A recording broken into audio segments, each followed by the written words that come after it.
ఇప్పుడున్న star హీరోస్లో entertainment కోణంలో చూస్తే రవితేజ తర్వాత ఎవరైనా అంటారు. క్యారెక్టర్ ఏదైనా అందులో నుంచి ఆయన జనరేట్ చేసే ఫన్కు పడిపోతారంతే. ఇక కంప్లీట్ ఎంటర్టైనింగ్ క్యారెక్టర్ అయితే ఓ రేంజ్లో రెచ్చిపోతాడు. అందుకు పర్ఫెక్ట్ ఎగ్జాంపుల్ విక్రమార్కుడు సినిమాలోని అత్తిలి సత్యబాబు పాత్ర. చిన్న దొంగగా ఈ మూవీలో అతను ఎంత హంగామా చేశాడు, ఎంత వినోదాన్ని పంచాడనే వేరే చెప్పక్కర్లేదు. మరోవైపు సీరియస్ రోల్ ఉన్నా ఆ రెండు పాత్రల మధ్య వైవిధ్యాన్ని అద్భుతంగా ప్రెజెంట్ చేశాడు. బట్ అత్తిలి పాత్రలో అదరగొట్టాడు. ఈ సినిమా ఎన్ని భాషల్లో రీమేక్ అయినా దొంగ పాత్రలో రవితేజ దరిదాపుల్లోకి కూడా ఎవరూ రాలేకపోయారు.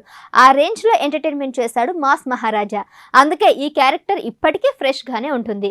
అఫ్కోర్స్ ఆ పాత్రతో పాటు అనుష్క అందాలు కూడా ఆడియన్స్ని బాగా ఎంటర్టైన్ చేశాయనుకోండి. మళ్ళీ ఇన్నాళ్లకు రవితేజ అలాంటి ఓ దొంగ పాత్రలో కనిపించబోతున్నాడు. అయితే ఈసారి విక్రమార్కుడు ఉండడు. ఓన్లీ అత్తిలి సత్యబాబు లాగా సినిమా అంతా దొంగలానే ఉంటాడట. ఇలా చేసిన దొంగోడు అనే సినిమా ఆకట్టుకోలేకపోయింది. కానీ ఈసారి ఆ మిస్టేక్ జరగకుండా చూసుకుంటున్నారు. ఇక ఆ చిత్రంలో ఈ దొంగను తరిమే పోలీసుగా హీరోయిన్గా కనిపించబోతుంది. ఆ హీరోయిన్ ఎవరో తెలుసా? రీసెంట్గా కన్నడ నుంచి వచ్చిన సప్త సముద్రాలు దాటి చిత్రంతో ఆకట్టుకున్న రుక్మిణి వసంత్. ఈ అమ్మాయిని చూడగానే యూత్ అంతా ఫిదా అయిపోయారు. అందుకే వెంటనే మాస్ రాజా ఆ భామతో రొమాన్స్ చేయడానికి రెడీ అయిపోయాడు. అందుకే ఈ చిత్రానికి దొంగ పోలీస్ అని టైటిల్ ఫిక్స్ చేశారు.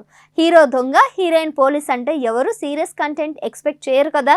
సో కావాల్సినంత వినోదం ఉండబోతుంది అనుకోవచ్చు. ఇక ఈ మూవీని తెరకెక్కించబోయేది జాతి రత్నాల ఫేమ్ అనుదీప్. ఈ మాట చాలు కదా సినిమాలో ఎంత ఫన్ ఉండబోతుందో చెప్పడానికి. అనుదీప్ రైటింగ్స్కు రవితేజ టైమింగ్కు కరెక్ట్గా మ్యాచ్ అయితే ఇంకా థియేటర్స్లో నవ్వులే నవ్వులు అనుకోవచ్చు.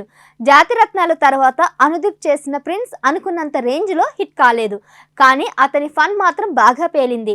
ఈసారి రవితేజ కాబట్టి ఆ ఎనర్జీ తగ్గట్టుగా ఇతను సరైన కంటెంట్ రాసుకొని ఉంటే మాత్రం ఖచ్చితంగా బ్లాక్ బస్టర్ గ్యారంటీ. పైగా ధమాకా తర్వాత రవితేజ మళ్ళీ ఫుల్ లెంత్ ఎంటర్టైన్మెంట్ చేయలేదు. సో ఈ మూవీకి అది ఒక ప్లస్ పాయింట్ అవుతుంది.